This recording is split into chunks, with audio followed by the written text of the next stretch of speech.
Hello everybody and welcome back to LMM. And if you're enjoying what you're seeing on the channel at the moment, then the links to our social media are coming up on the screen now, including things like our Teespring store where you can help support us on the channel by buying wonderful merch.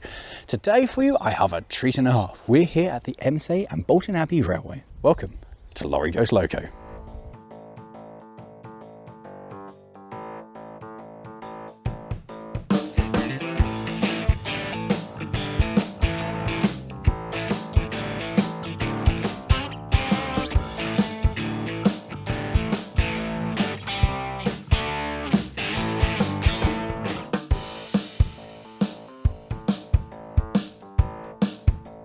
This thing here is something really, truly special. And for a variety of reasons, not just because it is the single biggest thing that we are yet to feature on the channel, certainly that goes on rails. I mean, just look at the size of it. It is a proper full-sized rail car, or technically it's an autocar. That's what it says on the side. I keep thinking it's like a rail bus or a DMU or something, but no. This is hugely important in railway history. This thing here is basically the predecessor to everything you see passenger carrying on the railway today. This is akin to Stephenson's rocket. This is the very first kind of coach with a motor in it that led to everything else. We talk a lot in Heritage about first generation DMUs, things like bubble cars, 101s. This predates this. This is like zero generation. This is the very, very birth of everything that kind of followed. This is the great granddaddy of the train that you'll get on to go to work. And let's just look at it for a moment. It's not just that as an impressive piece of information, but just look at it. It is gorgeous. Your first impression probably is it very much is a motorised coach, but it's just the livery that it's turned out in and the workmanship on it is absolutely superb. And it won't be any surprise to you guys to learn that this thing was actually built in 1903. And you may be going, wow, that's in amazing condition for 1903. I wonder how much that's been replaced. It's mad, and we'll get onto the history in a minute, but surprisingly, not that much of the top end. Now, this little thing here, this whole thing, weighs about 40 tons, which for a kind of a carriage is about right. For an autocar, rail, bus, DMU, whatever we're going to call it, it's actually pretty lightweight. This is a remarkably lightweight machine. Just the sheer design of this, the colours of this, it really does hark back to a bygone and forgotten age of where, well, things were done a little bit differently. The way that it's built out of like slatted wood altogether is just phenomenal. And it's full of wonderful details. The lettering here took 3 weeks to make it look this good. It really is absolutely magnificent. And the most important thing to take away from this entire construction is that this has only been back in traffic for 2 years. It disappeared out of traffic in the 1930s and it's only been back in 2021 for 2 years. And obviously last year we had the pandemic, so it didn't do much. This is brand spanking new out of the box. And it's absolutely magnificently incredible. And they're going to let me take it out for a run. Apart from how stunningly different it is to anything else on the network anywhere, the most impressive thing is actually when you walk around, open up one of the doors and clamber up inside, because in here it's absolutely stunning.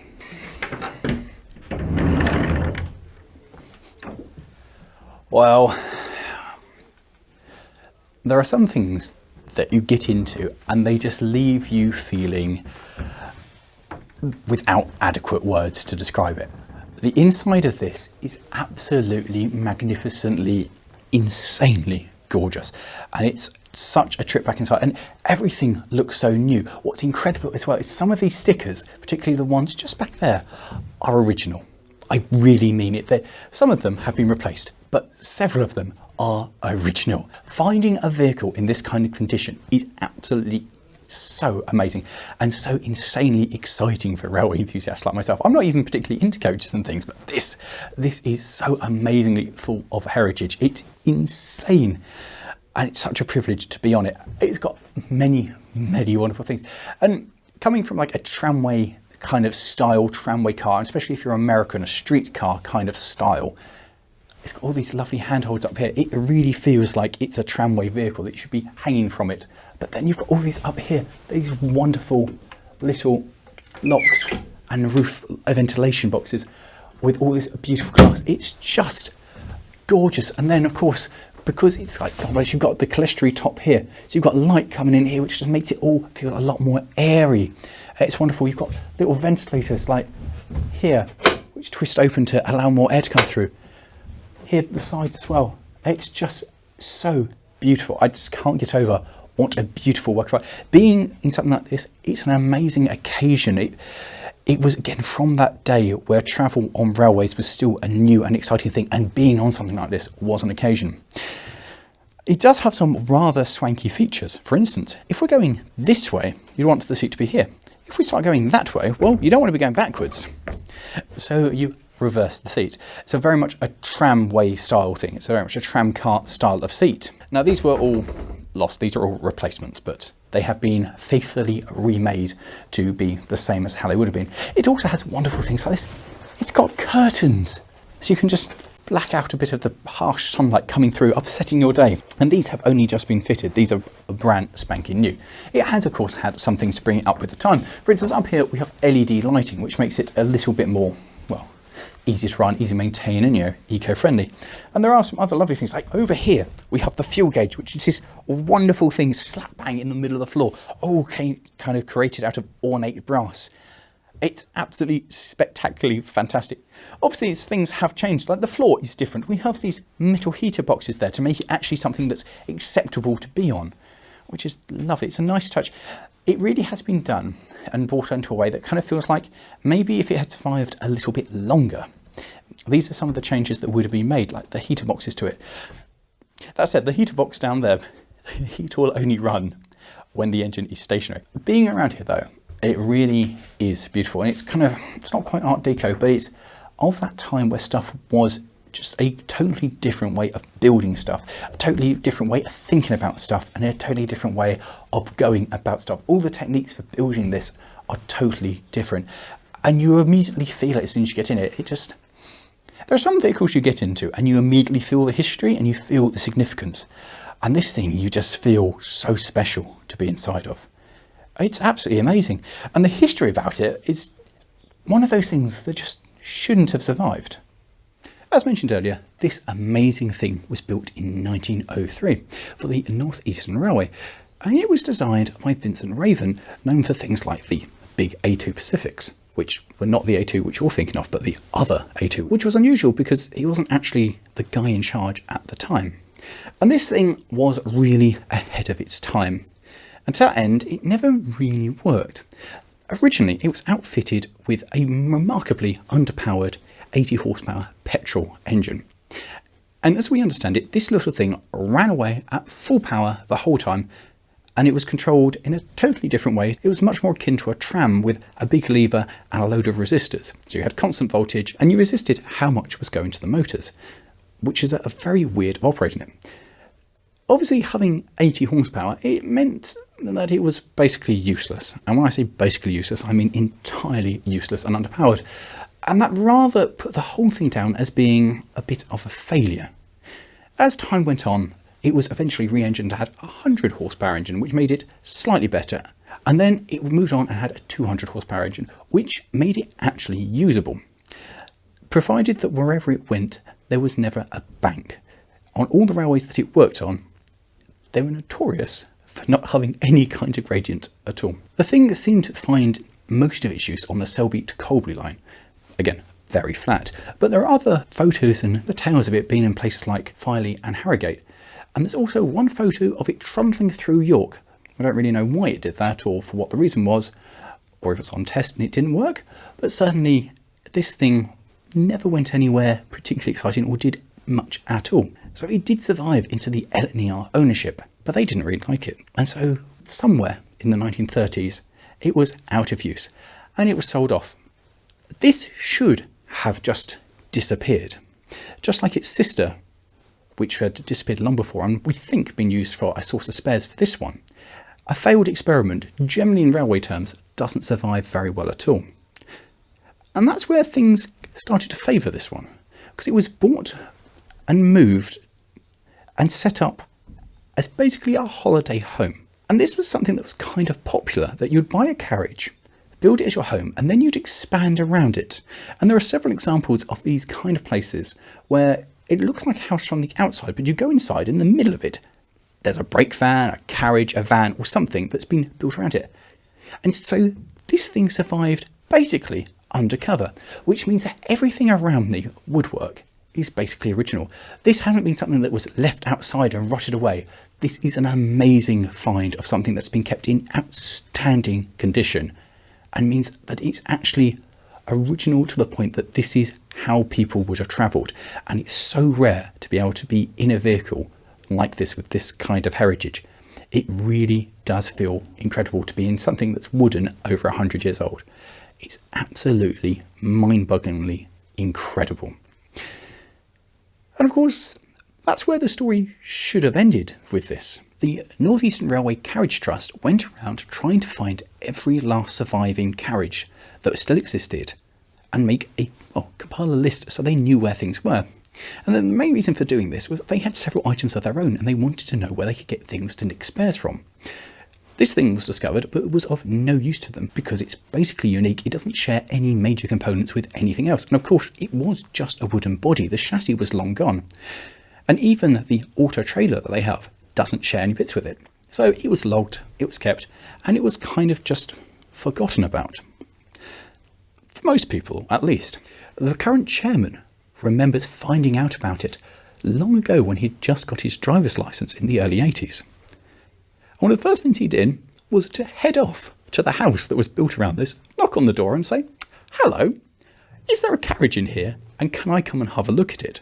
To which a very confused housekeeper went, "All right," and let him in. Now, I don't suspect for a moment that the gentleman thought that 40 years on he'd be sitting back in it, back on the rails. But it's a wonderfully sweet tale. But the current chairman isn't actually the gentleman who saved it. Oh no.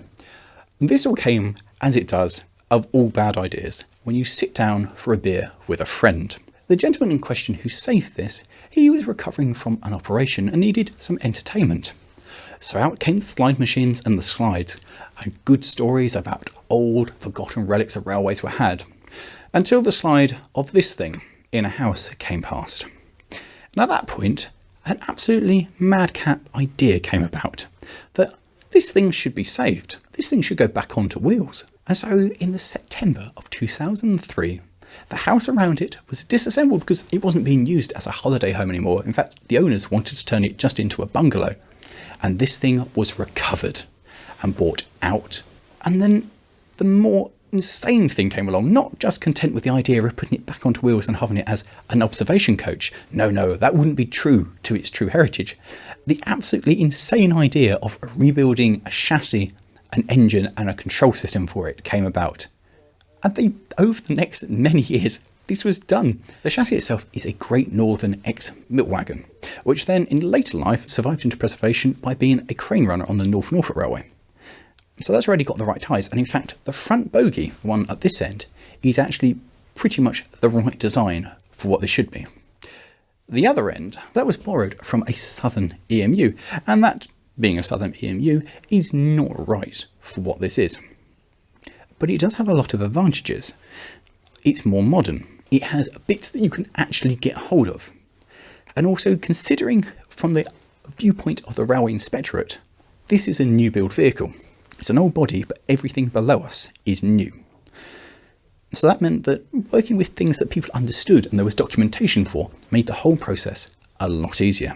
The restoration was a long and arduous task, and most people won't tell me how many hours were put into it, aside from many. And really, with the condition of this in here, that makes a lot of sense, because it is absolutely phenomenal. The restoration did rather involve two separate projects. One was carried out here, where the bodywork was cleaned up, any repairs made, and generally brought up to, well, brand new condition and repainted. The bottom half, that was all done at Loughborough with help from Brush themselves, which was quite a major undertaking because it's all been done to modern standards. That may seem weird for a vehicle which is over 100 years old, but it makes total sense for the ability to make sure that it's going to last into the future. It's going to continue. It's going to be something that is usable and that will be able to be usable for the foreseeable future. And certainly it is quite strange having something that's, as I sit here and feel like I am back at the turn of the century, and I look that way and see the flashing lights of a brand new engine. It's a really interesting mix of old and new. The two projects went side by side until 2016, where finally the magic moment where the two were reunited, and then in 2018 it was finally complete and back together. Although the first time it actually did anything was actually in 2019, where it was officially welcomed back into service, which means at this time now it's still effectively brand new. So with that, let's go and have a look at the control systems. Being in the cab and looking at the control desk, it is not what you'd expect when I talk about the history of this thing and the fact that it was made in 1903. And this is a very modern control unit. It does have some borrowed components. For instance, the brake handle here come off some Irish locomotive of some regard, and this thing both come off a Class 08. It does look rather strange and modern, because in my head, when I thought about this, I did see that, as mentioned before, big tram-style lever with a load of contacts and resistors. This is almost too modern, and my initial response to it was, And then I thought about it a bit more and realised that actually this makes sense. The control panel on this wouldn't have been the same. If this thing survived and continued through service, the original thing would have been upgraded.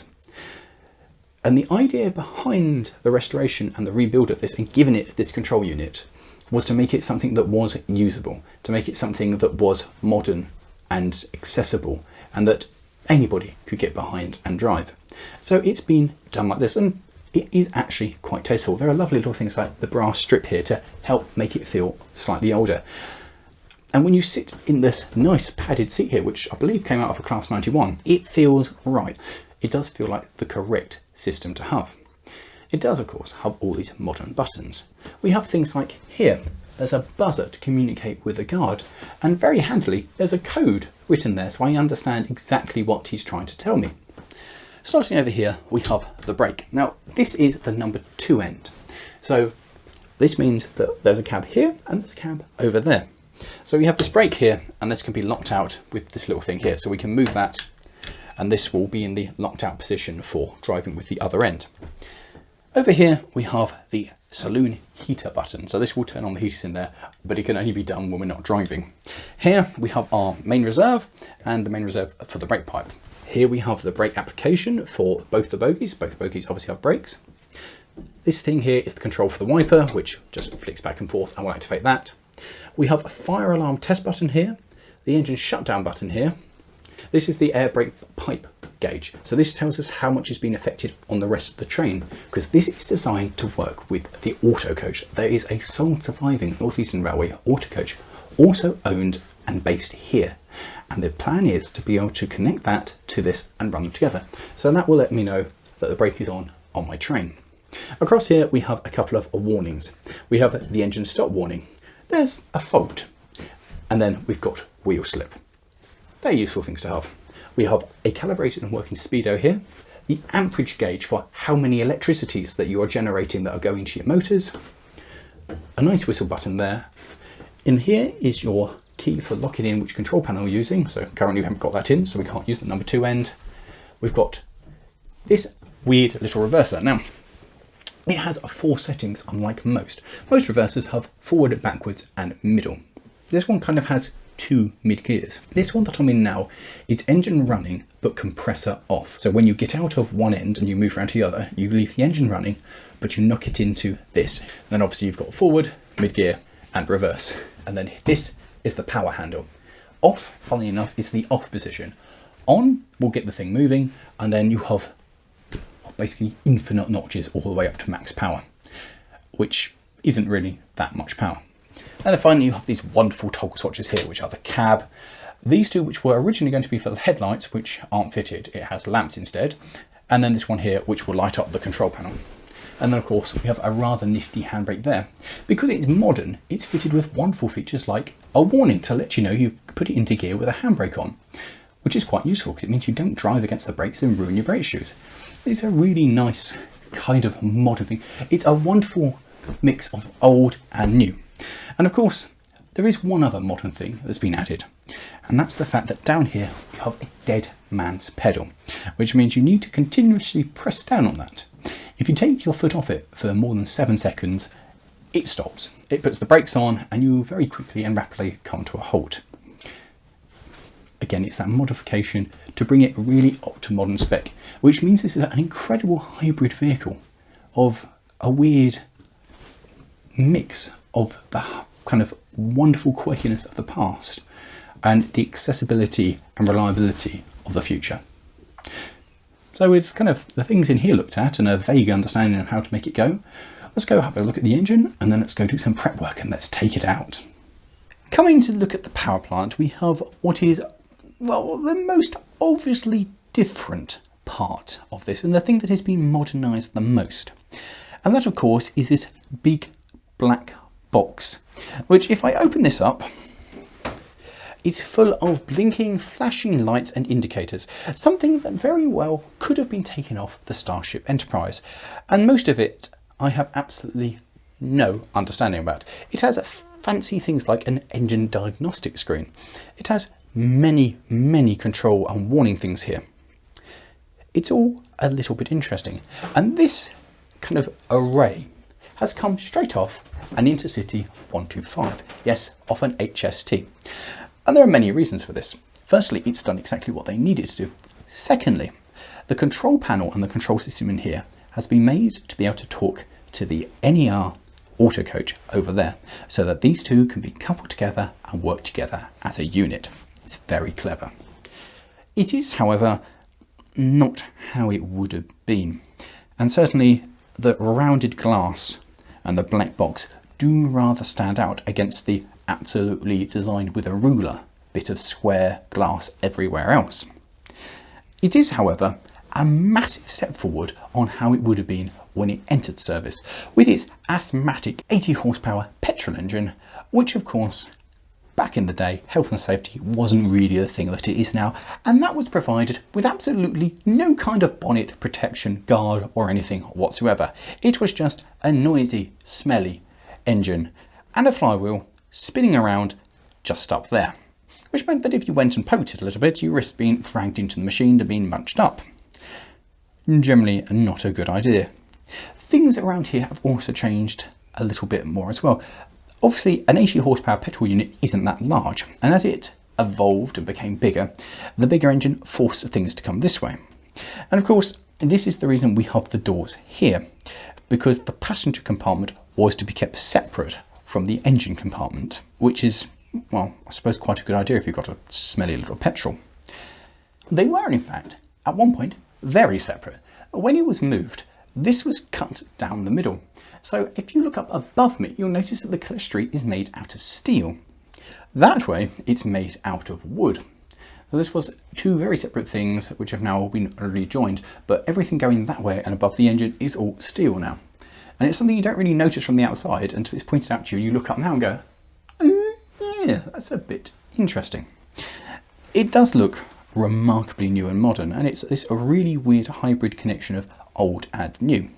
And certainly the engine in here is possibly the newest thing that I've ever touched, being just a few years old. It is a brand spanking new Cummins 250 horsepower diesel lorry engine. And that's frankly all I can tell you about it, because nobody else seems to care any more than what it actually is. I don't know how many cylinders it has or what kind of literage it has. I just know, yep, gives us power and it works. Brand spanking new, probably won't have any problems. And frankly, that makes sense. If you're going to go to this much hassle and this much work to rebuild this and to upgrade everything to make it fit for the 21st century, there isn't an authentic power plant, and if there was, it was rubbish. And so this is kind of the evolution of making it usable, and if it had stayed in service, the kind of thing that might have got put back into it. They have attempted to make this thing blend in a little bit more. It's covered on each of the main access panels here with the NER logo to make it feel like it's a bit more how it is. And if it wasn't honestly for these rounded bits of glass, you may be able to believe that that's actually the kind of style of casing of how it was. Still, that's enough about the history of what this thing is and how it is. And let's go and do the very complicated and long and arduous amount of prep that this thing needs before you can take it out. Coming around here, we do see, well, one of the things that I dislike most, and that is this. The access panel for the engine, well, they don't actually fit. You see, they're too long to actually fully open. I'd like to be able to open it the full way back to get in there. Or as a matter of fact, they only go thus far, which makes what I'm about to do slightly difficult because I've got to bend all the way in here and grab the oil dipstick, like so. And then we bring this out. And my God, that is the cleanest oil I have ever seen on a rail-based vehicle. That's new oil. Normally this stuff is like black as night. Well, that's positive. That's how it should be. So we'll stick that back in there and hook that back into where it was. And that concludes the prep in the engine department. Yes, that's basically all we check. The next thing to check is that we have some coolant, and that involves looking at the gauge up there. And indeed, there is water, so that's good. Next, it's up to see if there's any fuel. And that's done by standing over this here and looking down and going, yes, indeed, we have fuel. And that's it. Next thing to do is to do the starting procedure. So with the long and arduous prep done, which has taken us, well, a very, very long time, we can actually do the exciting things with all the gizmos in here. So the first thing we do is we pull this out, and that powers up, well, the brain of it, I suppose. It makes noises and it does things. And you can see the little screen is coming on. It has really got all the mod cons. That's what we do at this stage. Now we need to go to the control at that end. So we're now at the number one end. So stage one is to hit some lights. So this will turn the cab light on, but there is a slight delay. There we go. And that one there turns these lights on the dash. Now we put this key in, which goes in that way around. And now that's active. So this end, this dash here, is now on. We can now push this round into AO, which is engine on, but it's also going to start making some air. And then that comes up with our warnings here. Now, obviously, the engine is stopped. So having a red light on saying engine stop, that's fine. With that, we're now ready to go over there and fire it up. So that's all good. And now we can come back to the main canopy and press this wonderful button here that says prepare to start. Push that in and the machine will think. The most important thing is the wait to start light has gone out, which means I can hit this button. With that, it's alive, it's well, we need to wait for the air to generate and then we can take it out and see what it's like to drive. Right guys, there's one thing that you should probably know before we go this way in this. And that is, as far as we're aware, not that many people have actually driven it. There's 5 drivers here at Embsay who have driven it, and a couple when it's gone elsewhere.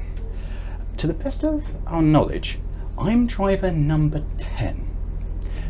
And when I say that, that's in the world. So when I say there's some trepidation about taking it and having a drive of it, I really mean it.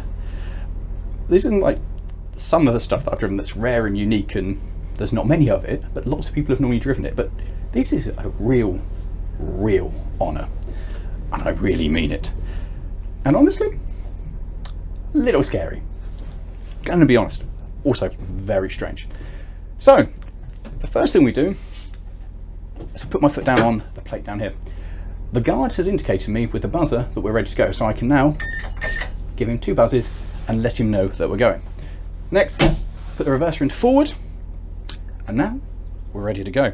So, we release our brake, wait for the brake gauge just to say we've got nothing in it, and now as it drops down to nothing, it's all very slow with this, all slow and relaxed. And now as they're both at nothing, we can put it into the on position, which is the start to do something. And the gauge here telling me how much electricity is being made starts to go up. Give it a as we leave.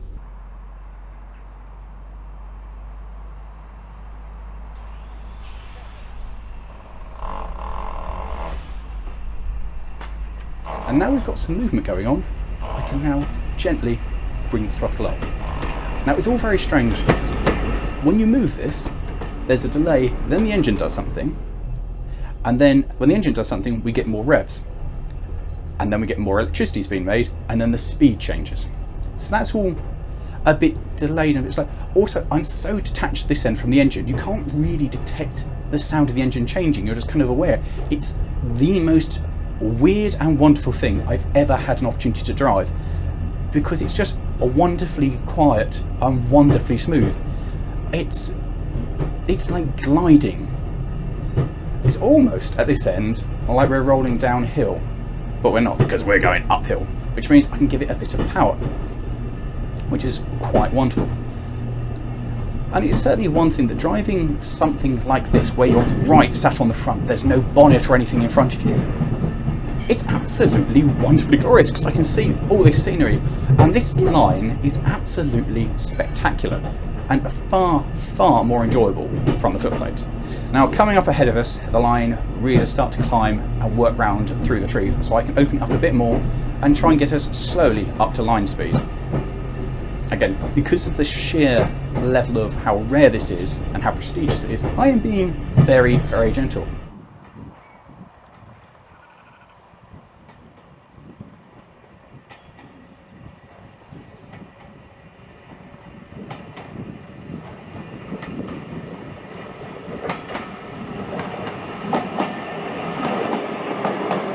More than hearing the exhaust of the engine, I can hear the sound of the electric hum of the motors. It sounds a little bit like your standard EMU, just about. It does bounce a bit at this end. It's quite strange, and I must say I have never driven anything like this at all. It's just unlike anything, and it's absolutely superb. Absolutely mind-bogglingly superb. And the thing that kind of strikes you more than anything, that even more than just how rare it is and how special it is this insanely weird mix of old and new.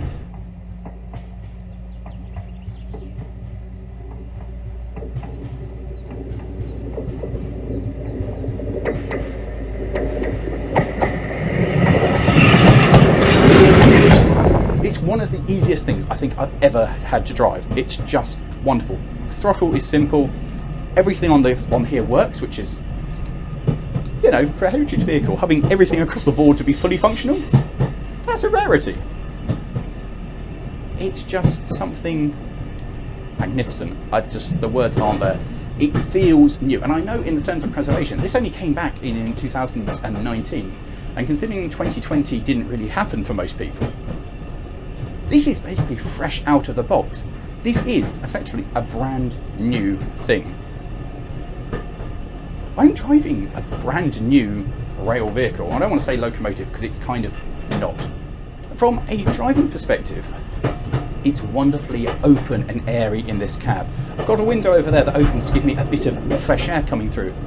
And despite these rather chunky pieces of wood, visibility out the front is excellent, and I really do mean that. I feel like I have this wonderful panoramic view of the entire railway. And then I've got the top lights up there, which let a little more air in. It just makes this feel like a wonderfully airy and pretty cab. With this, there is no real sense of power. It doesn't strike me that it's going to do anything. I feel if I was to connect it up to a long train, it would just sit there and go, no. That said, I know it would move stuff, and there is currently, as we saw earlier, the auto trailer to go with it, so you'll be able to have this as a 2-car unit. I don't really think I'm going to see it pulling 20 wagons up Shap. It's not really what it's built for. And it's such a different sensation. It doesn't radiate power or anything. It just radiates style. Style, control, and smoothness. And for that, it's absolutely incredible. You feel sophisticated to drive this. I feel privileged to drive this, and it feels very proper, despite the fact that it's kind of not proper. Do you get where I'm going with this? All of this isn't how it should be, but it makes total sense, and in the scale of sitting here, it all totally works.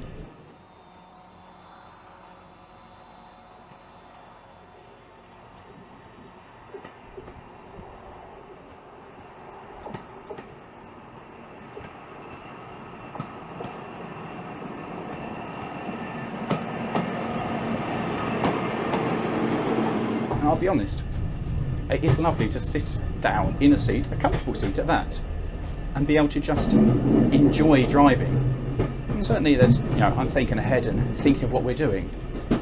But this really is something that you would enjoy a day out on, and this is something that I would happily do day in and day out. It's not just the experience that makes it special, it's everything about it makes it just special.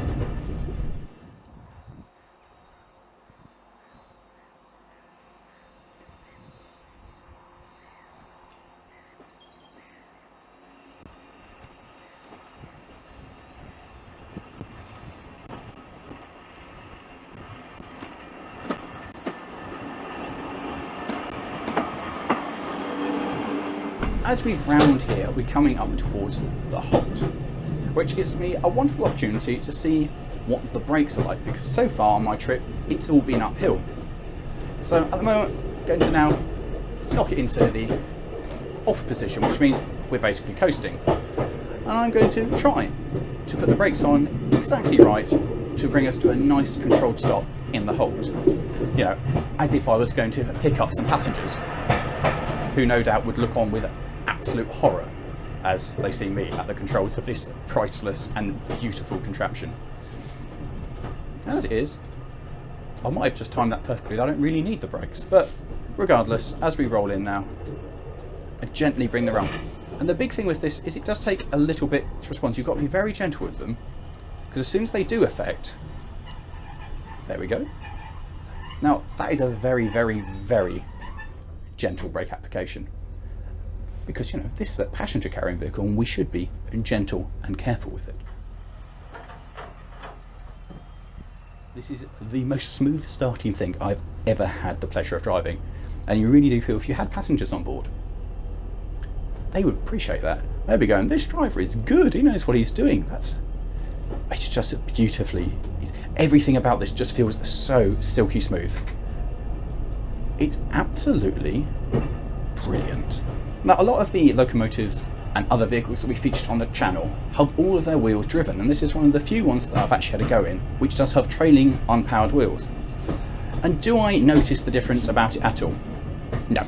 It makes absolutely no difference at all as far as I'm aware. We haven't got enough load on really to ever notice it. You might do in an absolutely miserable wet day when you've got a train on. Really makes no difference to me.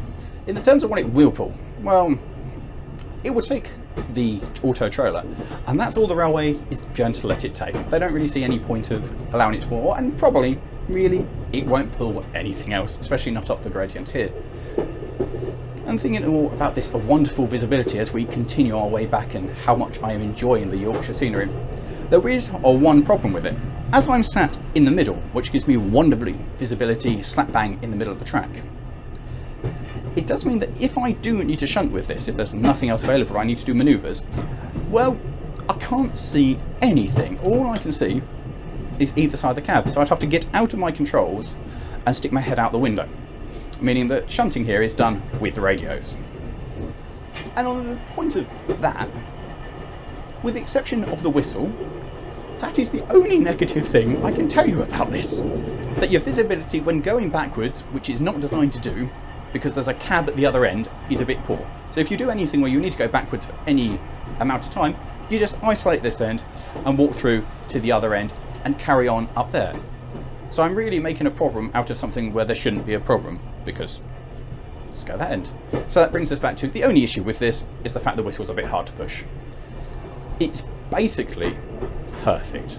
And for something which has such a long history and is so completely unique and important in the history of railways and the development of railways, it's so much better than I could ever dreamt.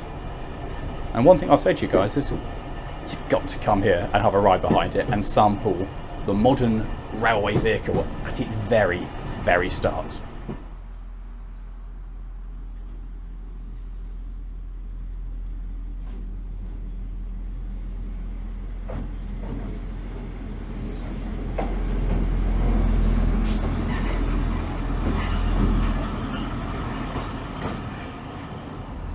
So guys, that brings us to the end of this day and this visit to the Embsay and Bolton Abbey Railway. And I've had a magnificent day being the 10th person to take this fantastic piece of heritage out, this hugely important part of the railway evolution, out for a drive. So a massive thank you to the group who own, look after and maintain this, and of course the Embsay and Bolton Abbey Railway themselves.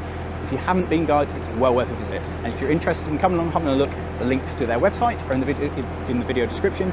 And also, if you're interested in volunteering and learning to be part of this kind of thing, there's links to how to volunteer there.